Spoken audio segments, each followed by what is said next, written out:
By the mid-1930s, most people believed that war was imminent. Nearly all attempts to avoid confrontation or claim neutrality would be fruitless.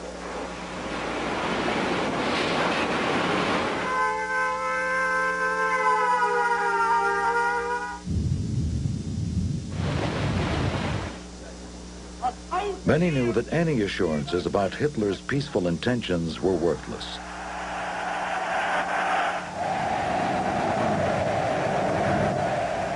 Hitler clearly had military ambitions. Europe was preparing for war. With the headlines came fear. With fear came the inevitable response. For Sweden, the defense of its neutrality required mobilizing the entire population. Recruiting centers sprang up across the country. All young men were asked to defend the nation against a potential enemy. Everyone thought about the horrible consequences of an invasion. At the train stations, family and friends departed, filled with hope and fear. A final hug.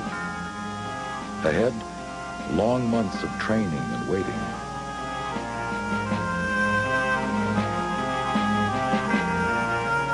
In Sweden, preparing for war was seen as arming for peace.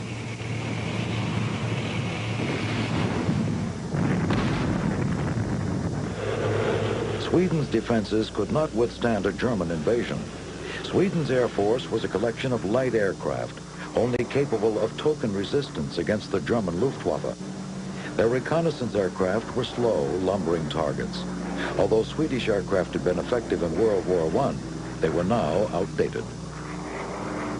Sweden's prime minister recognized the urgency of the problem, but he felt that his nation should produce its own weapons.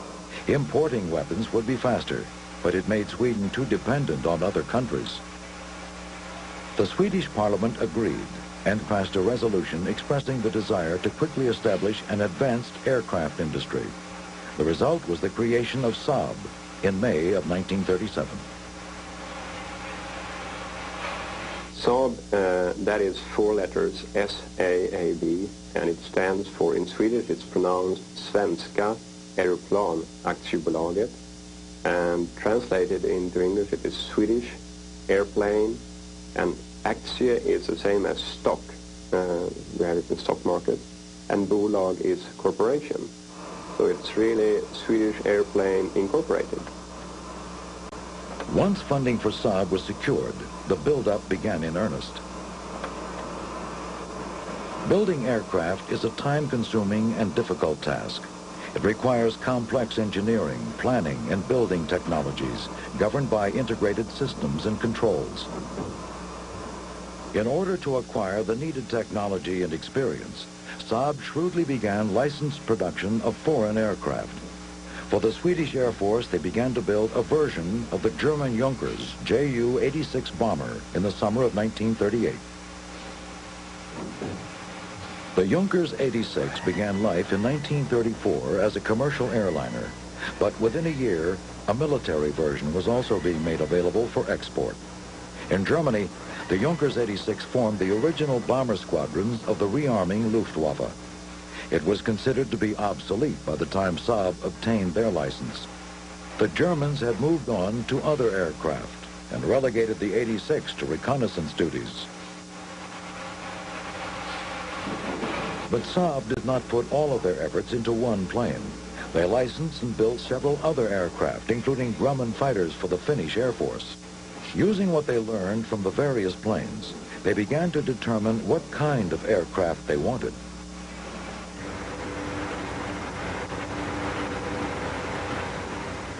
Soon the Saab engineers, assisted by American aircraft technicians, began to design, build, and test an all-Swedish airplane. The new plane was known as the Saab 17. It was a single-engine, two-seater that could either be configured as a dive bomber, a vertical bomber, or a reconnaissance aircraft, depending on the engine. It was the first Swedish plane to be built completely out of metal.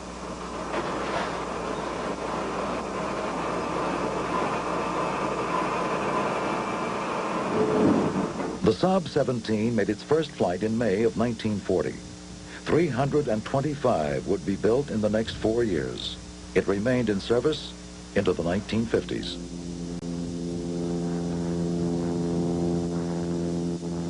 Being a very small country and few resources, we had to figure out what is the best type of airplane for our conditions. Engineering in Sweden has a certain background, which is, at least it was known for very, very high quality and making very good analysis early upstream. So the aircraft were fairly small, and you created early new technology which was brought into the aircraft. The next project was introduced in 1942. The Saab 18 became one of the world's fastest twin-engine bombers, a major achievement for a young company. By 1945, the engineers were ready to reveal a third plane, the Saab 21A. This was a highly advanced fighter with twin tail booms, ejection seat, and a pusher propeller. This design eventually became Sweden's first jet.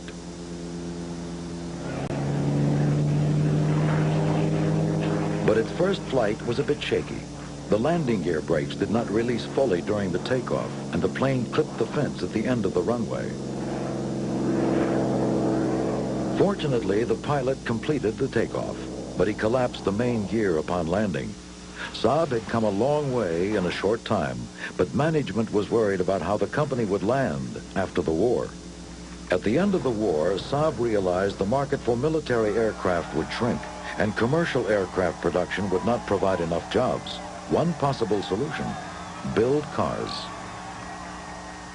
When the World War II ended and the demand went down, it was necessary to look for some other product for that area, for that specific area.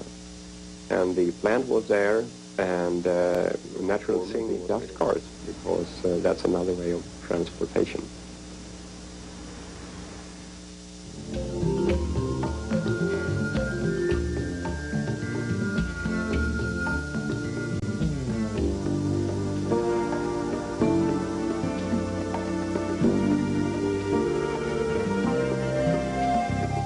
Voyages will continue. Now returns to Voyages. After World War II, automobiles were once again a common sight all over Sweden.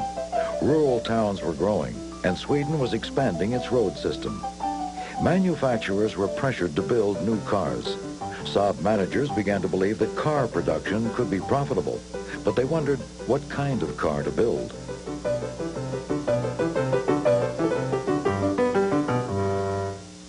Sweden was beset with a geography and climate that was, to say the least, challenging. Heavy snow in the north, with dense fog and rain in the south, made driving an adventure. While small cars were more economical, many local motorists doubted they could withstand Sweden's rough road conditions. These concerns had helped American car makers in Sweden. During the 30s and 40s, ANA, an independent auto assembler, was established for the purpose of assembling Chrysler automobiles from imported components.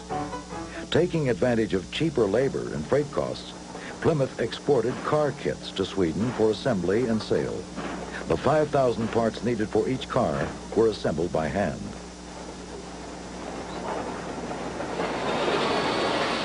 Post-war Europe was impoverished. There was a high demand for steel to rebuild the continent. Any project that required large amounts of steel was subject to delays and shortages.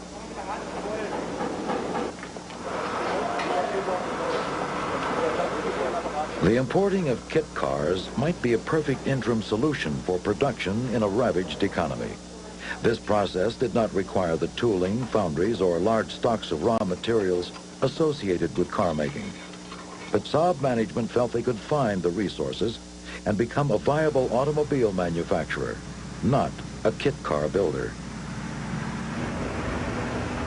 In 1944, Saab started gathering a team to explore building its first car. The effort would be headed by an engineer, Gunnar Ljungström, and a designer, Sigtun Sossen.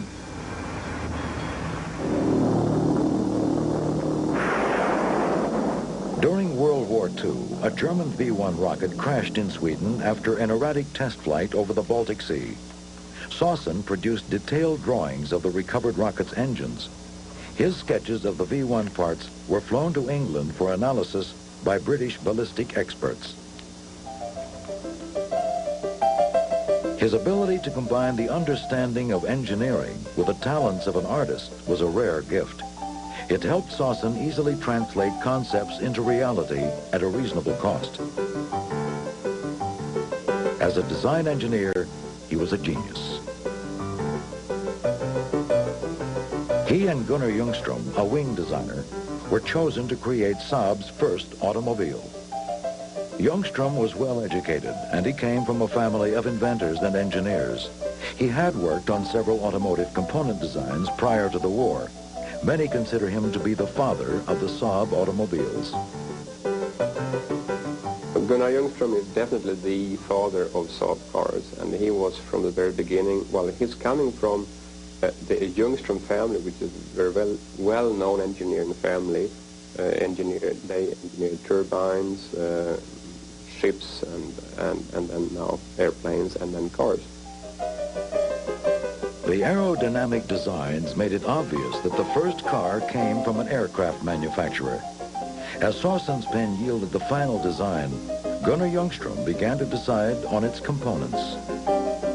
Sigmund Saasen was the designer, or creating the exterior of the car, and he was really the visionary in terms of the visible things, while Gunnar Ljungström was a visionary of the more invisible things. It took less than 6 months to build the prototype, even without modern production resources.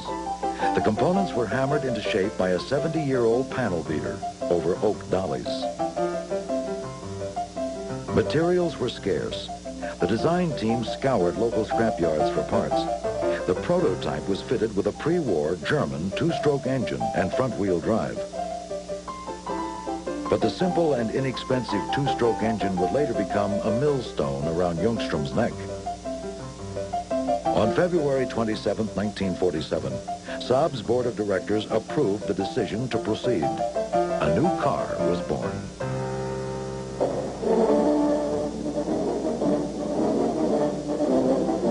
After 100 days of blockade... But the world was once again becoming a dangerous place. In 1948, Russian troops blockaded Berlin. To Saab, this meant that all civil aircraft activities had to be abandoned in favor of military requirements. The Swedish Air Force expanded to become the 4th largest in the world. Meanwhile, the automobile prototype was subjected to a punishing test program. It became apparent that this airfoil on wheels was tough enough. But the scarcity of steel and the demands for new military aircraft delayed the first auto delivery to late 1950. The Saab 92 was clearly the work of an airplane designer. It resembled no other car. Like the Model T, it came in only one color. Saab's choice was dark green. Well, we had painted all our aircraft in military green. So there were stocks of military green paint there, and that was why it came in green. Potential buyers loved this jolly frog-like car.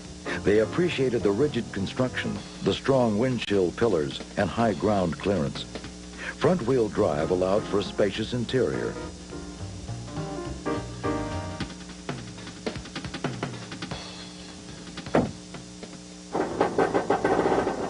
But the 25 horsepower two-stroke two-cylinder engine would eventually be a liability.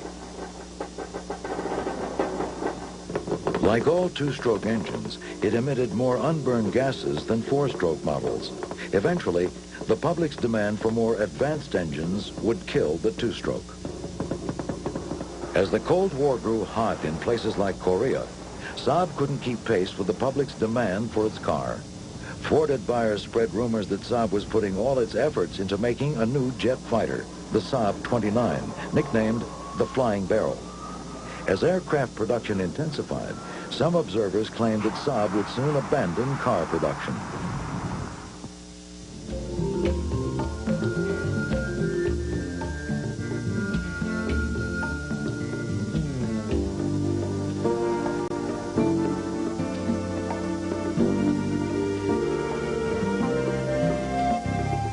Voyage now returns to Voyages.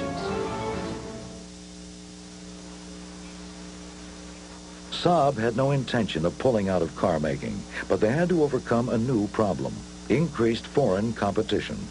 To combat the competition, they added a trunk, a large rear window, increased the headroom, and made the seats more comfortable. The redesigned Saab, the 92B, was introduced in the fall of 1952. It was a success. To make a name for the car, the 92 hit the world rally circuit.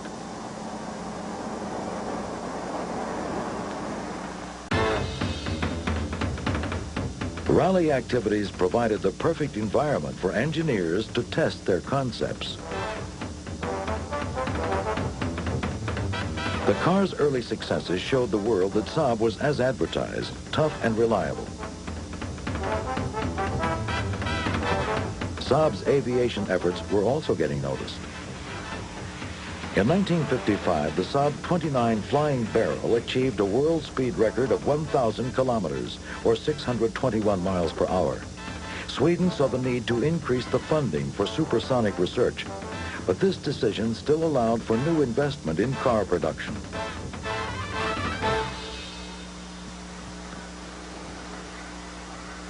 By late 1955, the Saab 93 was introduced. Although it sported a restyled front end, the real story was the smoother running, more powerful three-cylinder engine, which now delivered 33 horsepower. It was still two strokes, had to have a combination of gas and oil.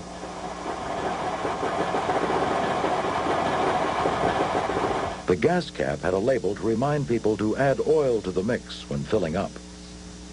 Two-stroke engines were really not that common in that period, and people that were used to conventional cars, they were filling just fuel, but our car had to have a combination of oil and fuel, and we had to highlight this, and of course it is necessary to highlight it when you start to fill the fuel.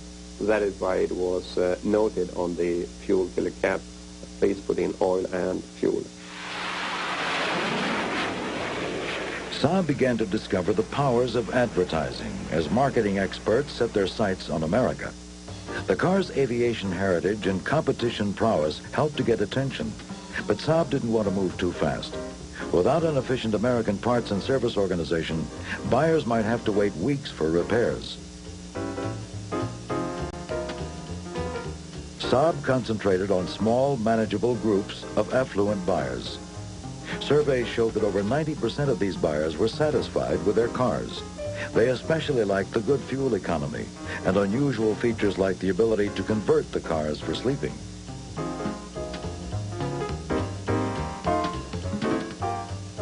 We didn't have the motels and hotels as you have here spread out over the country. So you had, like a snail, you had to have your house with you. So that was why it was created as a house, living house. So you could move wherever you liked, and you just parked the car and you slept in it. While many mainstream Americans didn't like the two-stroke engines, Saab's rally reputation helped to create excitement and demand. In 1956, Saab entered 3 cars in the Great American Mountain Rally and made a clean sweep.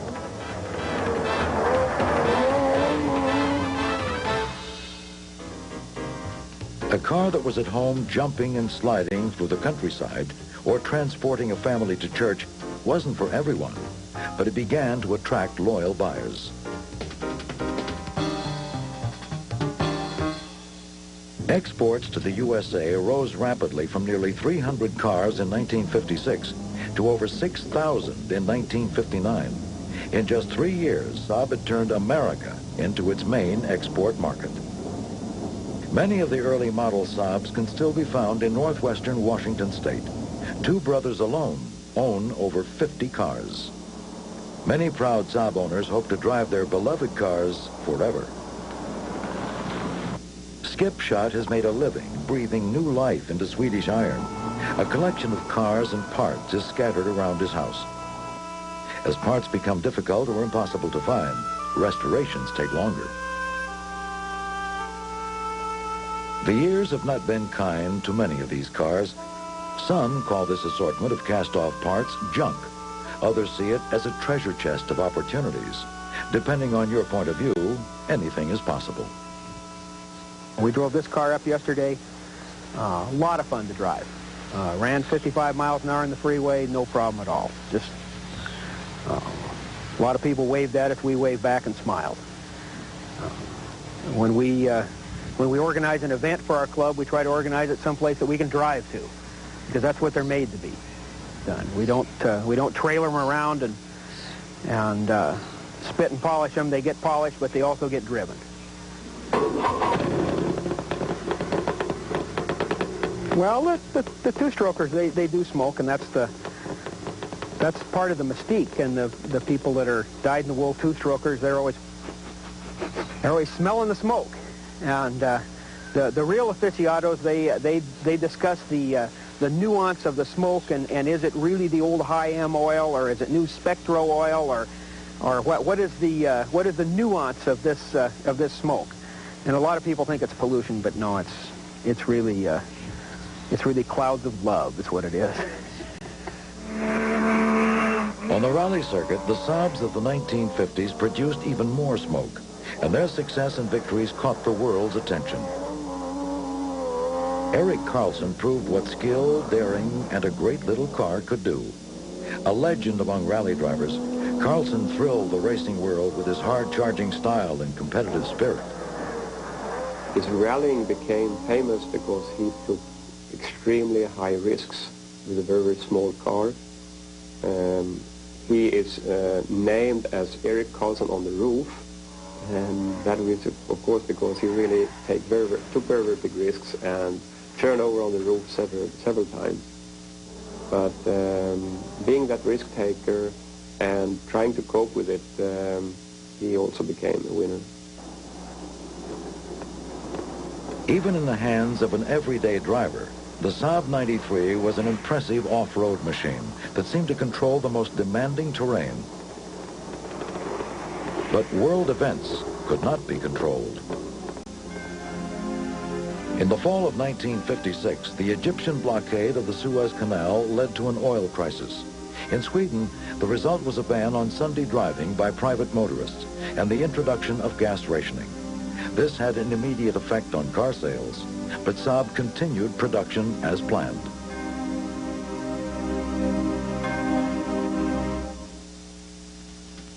By the late spring of 1957, the crisis was over and the oil was flowing again. And Saab was gearing up to introduce a new model. A two-door estate model, or station wagon, the Saab 95 was finally offered in 1959. Its utility was obvious. Performance-minded buyers were thrilled with the new 4-speed transmission. In 1960, after 10 years of car making, Saab unveiled its 4th new model to the press.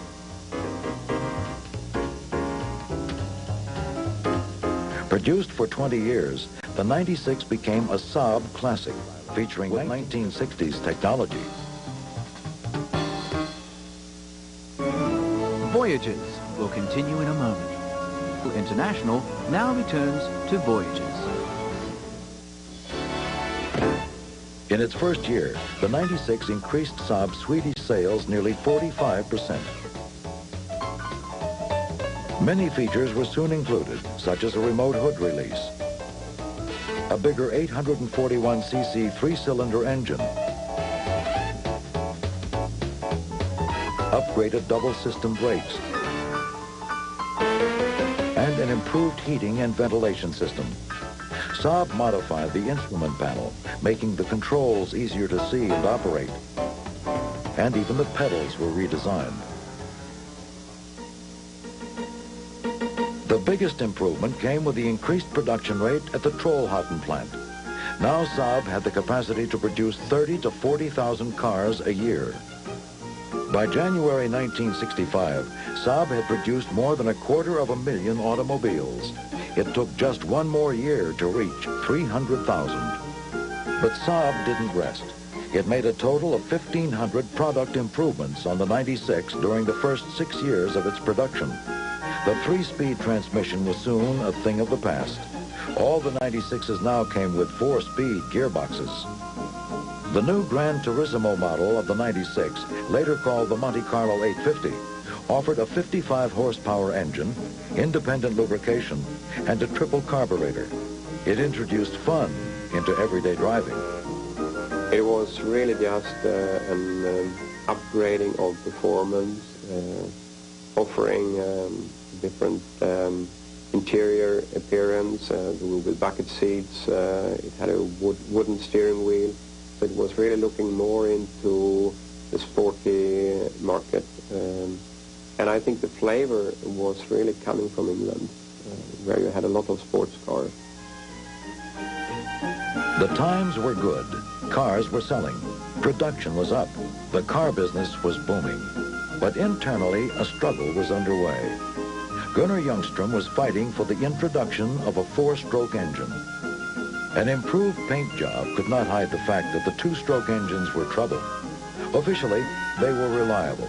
But in fact, they had an endless succession of serious problems that the engineers were getting tired of solving. But Saab has spent a fortune on expanding the plant, and management said there was no money to develop and produce a new engine. Bolstered by surveys that showed that over 75% of the Swedish public would buy a 4-stroke powered car, the engineers launched a series of tests.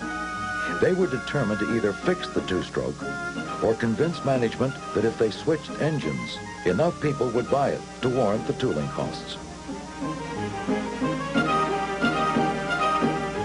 The engineers subjected a series of 4-stroke and 2-stroke engines to the most rigorous tests. This search for perfection was often pursued on the Saab test track with extreme secrecy. It was feared that if the public found out Saab was testing 4-stroke engines, people would postpone their purchases and the market would disappear for the current 2-stroke models. Saab engineers tested engines from Triumph, Renault, Volvo, Ford, and many others. The engineers finally decided that a Ford V4 4-stroke engine would be ideal. In Britain, the engine powered the rear-wheel drive Ford Cortina, and in Germany, the front-wheel drive Taunus. After moving the radiator forward, Saab engineers could easily slip the Ford engine into a 96.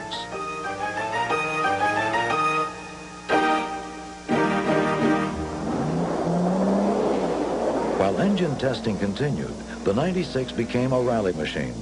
Saab was able to engineer an amazing 86 horsepower from the tiny 2-stroke engines. But the cars were still difficult to control and drive. Engine development had reached its limit. Erik Karlsson had become a company hero as he won honors as a world-class aggressive driver. Starting in 1961, Karlsson won the British RAC Rally 3 times in a row. He also triumphed at the Monte Carlo Rally in 1962 and 1963. Karlsson made it look easy and fun. But the Saab 96 would be no match against the new 200 horsepower machines that Ford, Porsche, and Fiat were about to introduce.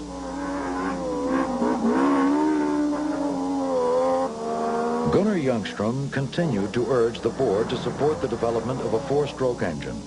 Ironically, competition success hindered his attempt to modernize the engine. Management reasoned it must be fine if it's winning. By 1964, Saab was the only company defending the technology. Being unconventional was now a handicap. Sales were falling. Management finally got the message.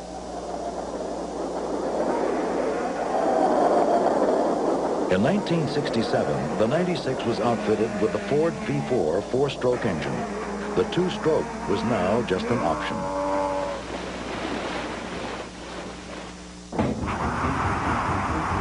As the rest of the world enjoyed the euphoria of the late 60s, America was quickly becoming overtaken by Vietnam. This conflict would extend into the mid-70s, bringing with it a new generation of cars and a new generation of buyers. Even though Sweden escaped the turmoil of Vietnam, the Swedish Ministry of Defense ordered 175 of Saab's 37 Viggen aircraft in 1968. While defense sales were important, autos weren't ignored, especially the growing American market. But Saab would have to change to expand in that important market. The Saab Sonnet, a 1956 prototype, provided the designers with the inspiration to build a low-slung, sporty model.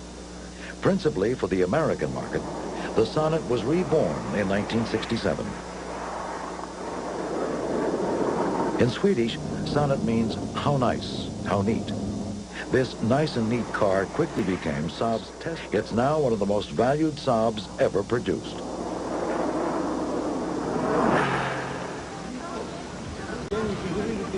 That same year, Saab turned the corner and introduced its first world-class car. The era of inexpensive basic transportation was passing.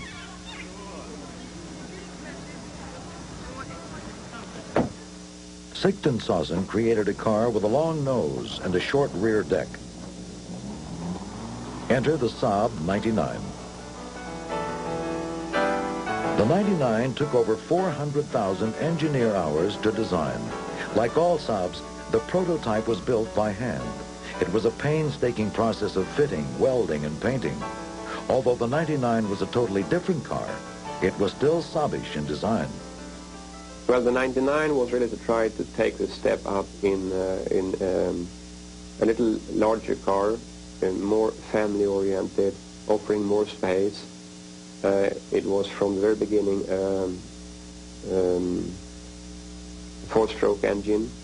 It was also a very compact car, an extremely compact car from outside, but a very large. Engineers that wanted to offer a lot for least possible resources. Its crash-worthy unitized body would soon be adopted by other manufacturers. Saab had never used a conventional frame in their cars. This aviation-inspired innovation reduced weight and added strength. Lighter cars were also more fuel efficient and needed smaller engines for good performance. The 99's first engine was built by Triumph. Saab couldn't afford to develop a new engine on its own and had entered into a joint venture with a British company to save money. Rigorous testing helped the car's technology evolve. The body panels were assembled over a rigid safety cage.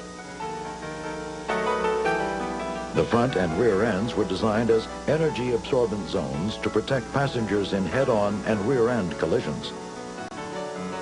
Safety tests showed this design and new padding would reduce passenger injuries. For the first time, drivers could keep their headlights clear with the 99's new lamp wipers. Their passengers rode in comfort with heated seats.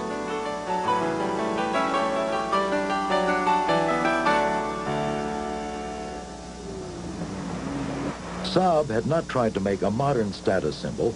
They just hoped that common sense design would last longer. This philosophy made the 99 a worldwide contender. Once again, rally racing beckoned Saab.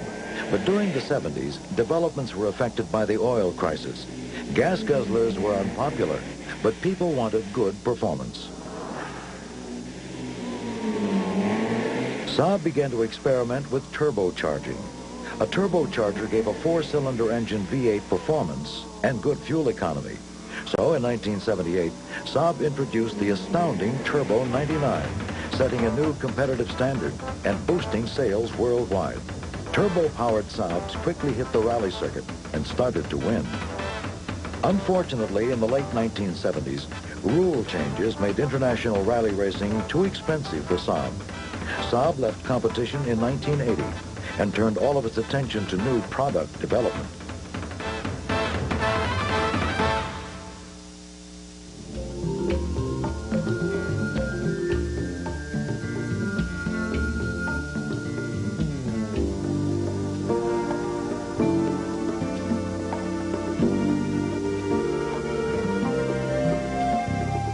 Voyages will continue in History Channel International now returns to Voyages.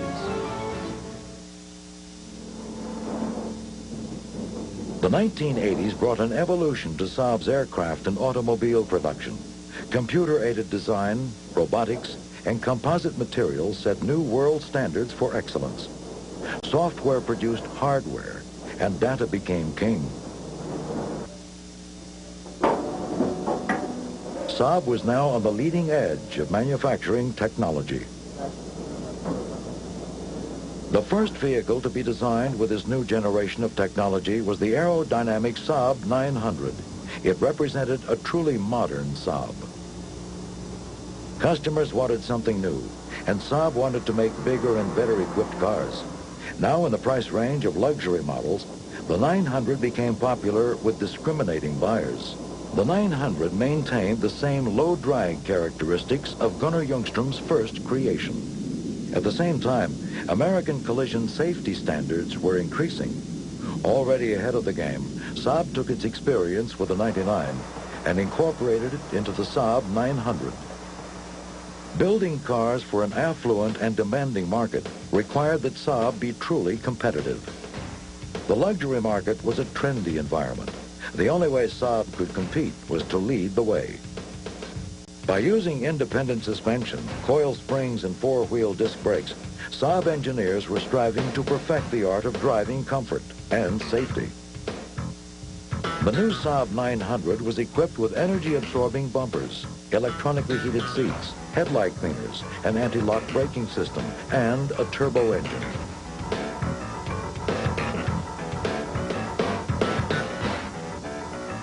One thing that hadn't changed was the use of front-wheel drive.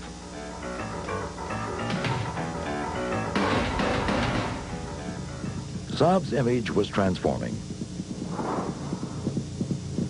Once derided as producers of unexciting, quirky cars, now they were known as innovators. The turbo had done a lot for Saab's image. As the world's automotive market becomes more competitive, still, it is believed that the 900 sales will keep growing.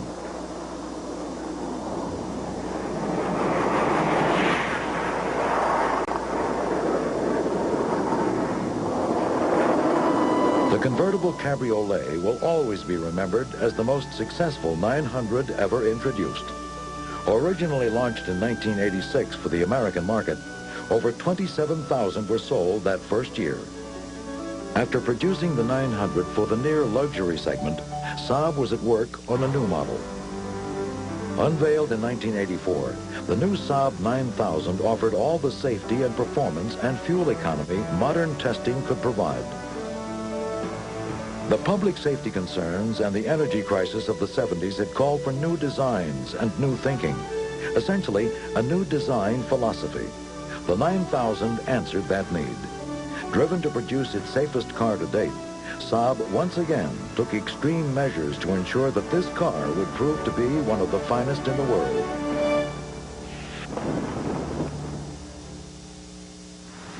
Designing a car which was smaller on the outside than the 900, yet larger on the inside, was said to be impossible.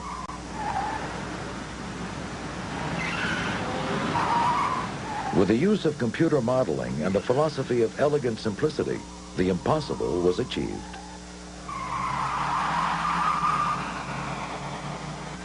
All in a package with a longer wheelbase, a wider track, a transversely mounted engine, and front-wheel drive. This combination ensured that the engine occupied the smallest possible space, maximizing the room available for the occupants and their luggage. Externally smaller than the 900, the 9000 was the biggest car the company had ever built, and the press loved it.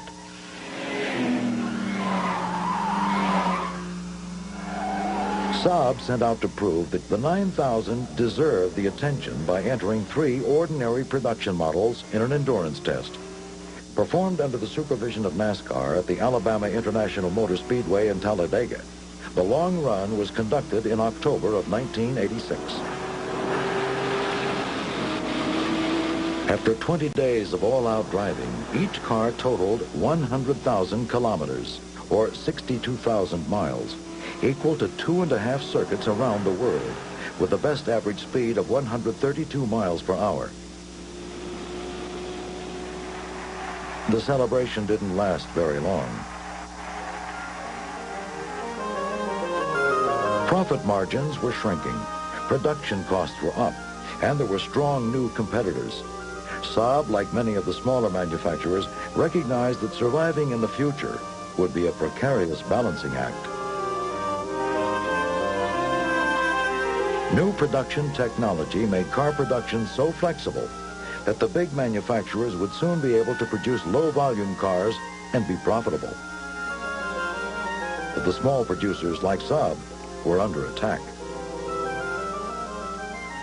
So the natural way to progress was let's look and see if we can associate ourselves with some of these large guys. It was their only way that they saw they could continue to be a successful and profitable company. We early understood that it was necessary for Saab to have partnership with some of the big car manufacturers, because the development for the future is very costly. You need to have huge resources, and we understood that we couldn't move into the future by ourselves. In order to stay in the automobile business, Saab went shopping for a partner. At the same time, General Motors was trying to solve its own problems. As the European market heated up, GM desired access to a European luxury model. Their German car, the Opel, wasn't accepted. They wanted an established luxury brand because they had tried for several years to elevate the Opel products into those segments in Europe, and they were unsuccessful in doing that. You know, again, it's brand positioning. The Opel is positioned as a volume car in the European, and the luxury buyer just would not accept that as a real entry into those segments. GM began to look seriously at Saab. Saab was not a luxury car per se, but it was a near luxury car, and an association with Saab could solve some of GM's other problems.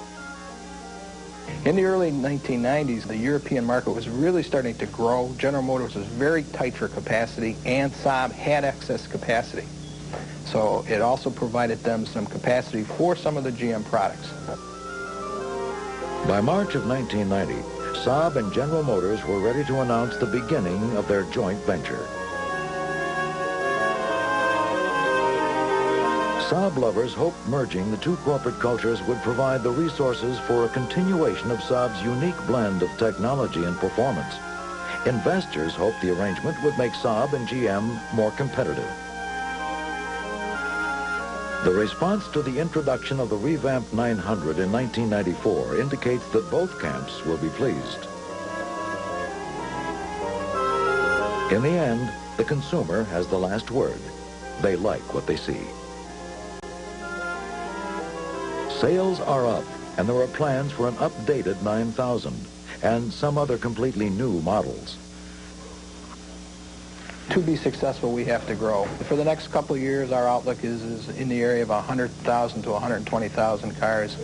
We think by the end of this decade, we have to be producing 150, and in the post-2000 period, we have to be producing more than 200,000 cars a year.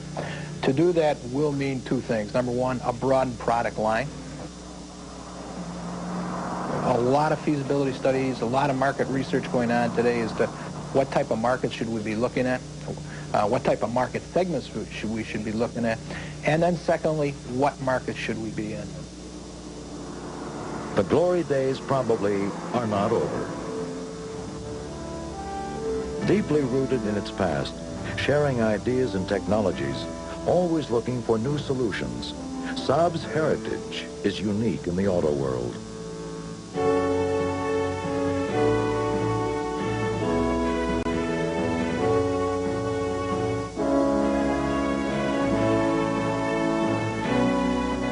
The evolution of Saab automobiles is a story of refinement, always looking to solve problems from a different point of view.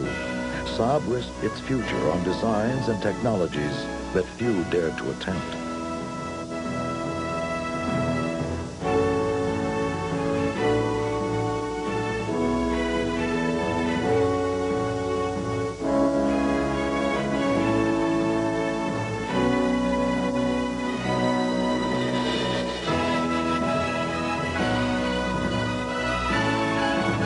From smoking two-stroke engines to screaming turbos, Saab chose to break with tradition and fly against the wind.